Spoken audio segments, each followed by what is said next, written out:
Welcome back to the Christian Record. Today is going to be a first for us as we do a top 10 countdown list. And today's list is the top 10 artists that you've probably never heard of, but I wish you had. And what I mean by that is that if you had heard of them, there probably would be a lot more music that they had contributed that we would have been able to hear. But unfortunately, that just didn't happen. So, sad face.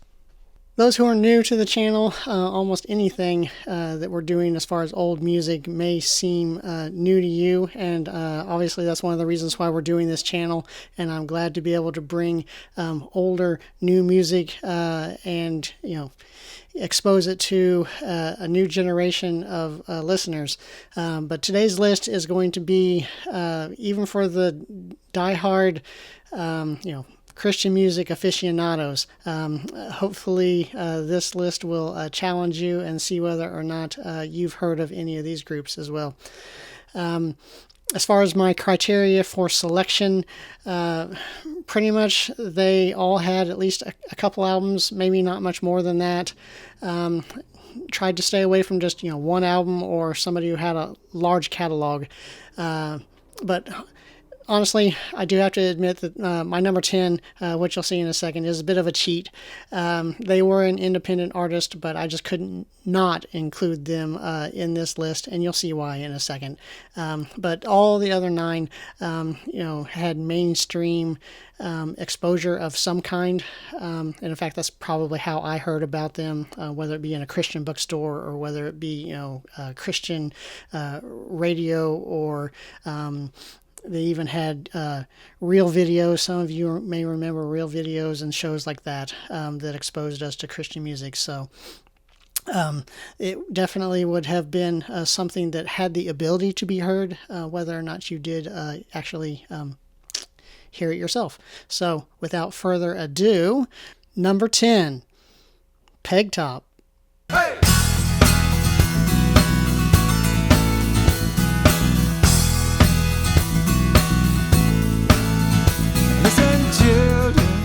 Now, the clip you just heard from Peg Top was Listen Children off of their album Just Us, released in 1995. That actually was their first album that they had put out. Now, they are an independent group and had several albums.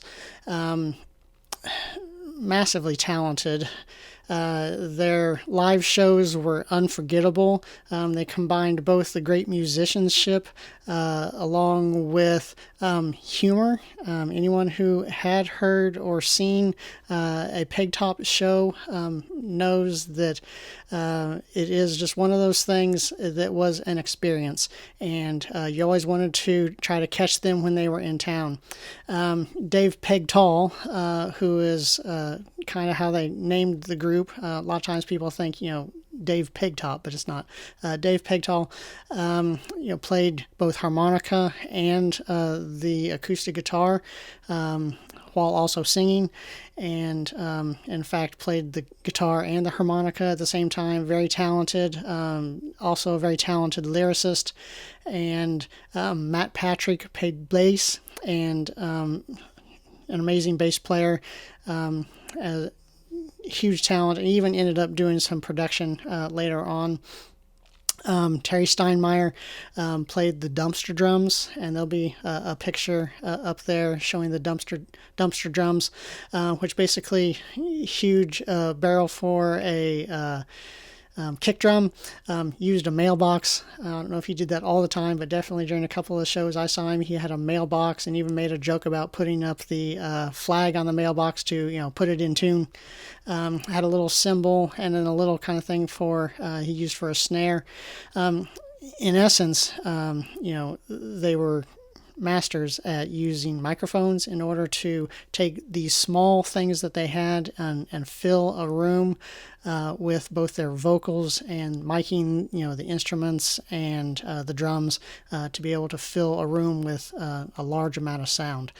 And so, unfortunately, the phrase, you had to be there, didn't quite, transfer over into, the CDs. that you heard after the show. Now they did have a live album, and that came kind of close to showing at least the humor of their show as well as the musicianship, but still nothing like being there to see the real thing. But that takes us to number 9, Russia.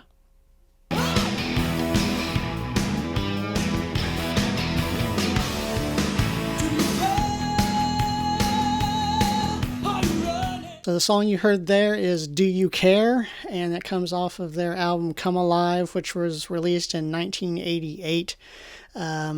It was basically two brothers who had started the band, Nikolai and Peter Pankratz.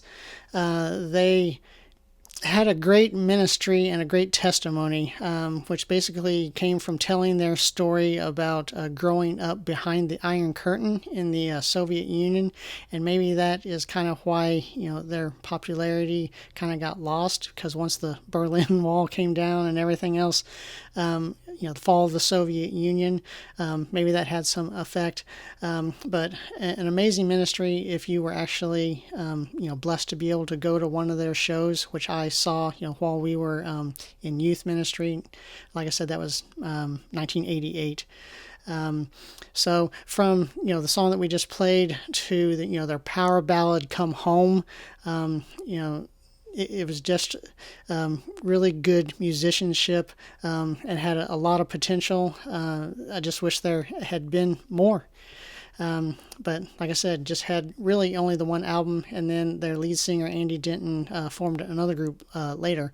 But that was pretty much it. On to number 8 with Tom Franzik. Get back if what you got ain't fun. There's more where it came from. Stop, give me some stuff. Now you can probably tell by that song that we played what we're looking at here. That song is called Stuff, off his album Shadowboxing, that was out in 1985. Pure 80s pop, electronica a little bit. He had obviously some adult contemporary in there as well. And I guess what you'd call at that point CCM. So definitely humor, sarcasm, which would have been similar to like Steve Taylor at the time. And even a song, of course, I didn't play, is almost could be mistaken for Footloose at the time. I also like the song Theology 101 off of that album, and but only really had the couple albums at the time. I think he has kind of done a couple of other things, but not mainstream by any means. There was really just the two that I was familiar with at that point. So on to number 7. Number 7 would be Nate Sally. It's all about you, it's not about me.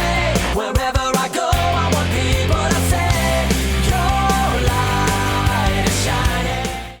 So that song that we just heard by Nate Sally, All About You, came off of his first album, Inside Out, came out in 2003. So we are kind of moving a little bit forward a little bit, getting away from some of the really old stuff, but off of Curb Records. And aggressive pop rock. I think that's what really attracted me to it. That it just didn't sound like what else was out there at the time. But in this case, it looked like he kind of tried to venture out away from that first album and do something different on his second album.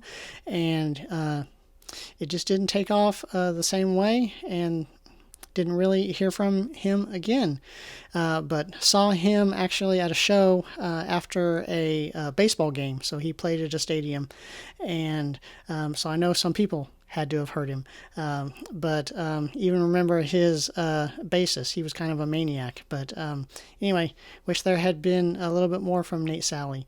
At number 6, we have Michael Gleason.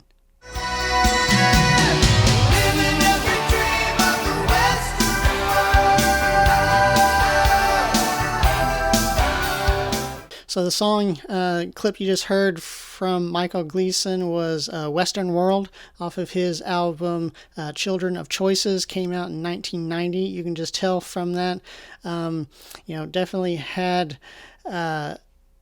a strong, harmony vocals, and just that combination of guitar and keyboards that he used that just had a really solid sound. Now, some of you, if you once I kind of tell you a little bit about Michael Gleason, will say, "Wow, how is he not more well known?" Because destined for success, probably. But anyway, he worked with Kerry Livgren of Kansas, and he was also a touring member with Kansas. But he worked with Kerry Livgren on his solo projects like Seeds of Change, and then when Livgren started another group called AD, Gleason was part of that as well. So it wasn't until after that kind of disbanded that Michael Gleason, had his own solo project in 1986, more kind of an instrumental album, and then this album in 1990. I might have chosen AD, for this list, but I do feel like probably a lot of people have heard of them. Not necessarily, if you're new to Christian music, but AD definitely had a lot of good music, and we're going to look at that at some point. But Michael Gleason coming out of that, just the couple albums. I wish there had been more. So on to number 5. At number 5, we have Cross Section.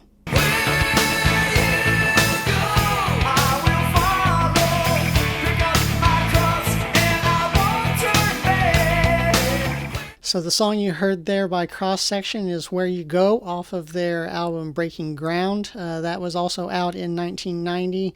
They had an album just prior to that. But to me, this is definitely their better album. Very much guitar-driven music, even kind of shades, using the delay and stuff like that of like U2 and stuff like that. But very catchy tunes. I think, if I had to put my finger on why it just didn't last for them, they had 2 vocalists that they, utilized through the albums. But I honestly think they probably should have just stuck with just the one vocalist. But either way, definitely good music there. So on to number 4. With number 4, we have The Brave.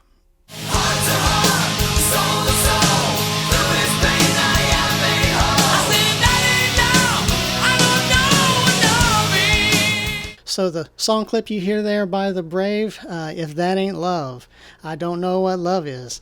But off their album Battle Cries, first album out in 1992, and you probably hear shades of, bringing you back to the hair bands, so just a little bit after the 80s, but between the vocals and the heavy guitars, power ballads, strong harmonies, all this music definitely would get you up, get you motivated, and still some of these songs are in my playlist rotation.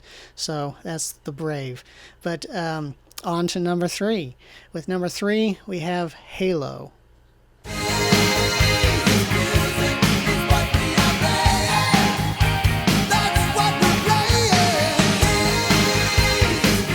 So you could probably hear there the title of that song, Jesus Music by Halo.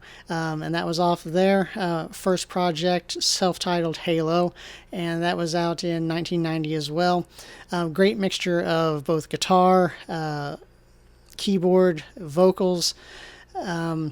And I gotta say that when I saw these guys in concert, it was probably still on my top list of concerts that I've been to, maybe top 5 for Christian music concerts that I've been to, was a Halo show that I saw. It was in this small venue, but man, they just rocked it to the rooftops. I mean, it was crazy. It was just great sound, great feeling of being there. Even got to meet the band members afterwards. In fact, I don't know if I still have it. It may be in a file somewhere. But I actually had one of the guy's telephone numbers. He gave me his number. But sorry, I'm not going to give that away. But anyway, strong guitar-driven rock and great melodies. So that's Halo. So at number 2, we have Nouveau. Lift your eyes to the hills, sitting solitaire and wonder. Lift your hands to the night. How will it be when you're all alone? The song clip you heard there is called Wonder, off of the And This Is How I Feel album by Nouveau. That was out in 1996. Now, they actually had one album prior to this, and it was completely different. Very much a guitar-driven, almost even kind of a hair bands, but not really, kind of a album that they had. Very guitar-driven rock. But then they just went with this mixture of acoustic and electric guitars, and even when I talk to people today, I still can't believe that there are people who haven't heard this album, And This Is How I Feel by Nouveau. Now, their lead singer did go on to do some solo stuff after this, but this was it for Nouveau. Wish there had been more. And that brings us to number 1. At number 1, Fighter. Look me in the eye.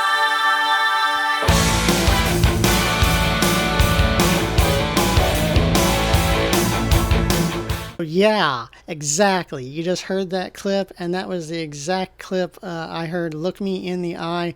I went to a Christian bookstore just to kind of demo some things, popped this in the player, and I was like, holy smokes! Wow.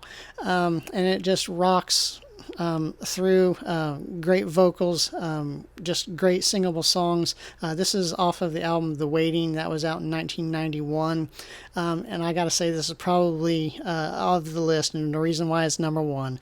My most disappointing to hear that they didn't survive past the 2 albums that they put out. Because these guys were just great. I saw them in concert multiple times, and in fact, they were very accessible. In fact, I kind of got to know pretty well the keyboardist, Mark Pence. He even recognized me when I came back at a couple different other shows after having spoken to them at that first show. And definitely something we're going to kind of look at some of their stuff more in depth on a later episode. But they had a mixture of both male and female vocalists, so that kind of broke it up some. And, you know, between incorporating blues and soulful ballads, and then just the rockers as well. The albums are just from front to back are just great listening. And so wish they were still around, but unfortunately they just make our number 1 list for the bands that I wish you had heard of. Now, if you have heard or, you know, had experience with some of these artists and even been to the shows, definitely leave them down in the comments. Let me know your experiences with some of these artists. Don't forget to like and share and subscribe so that you can have more content from the Christian Record. And until next time, I'll see you later.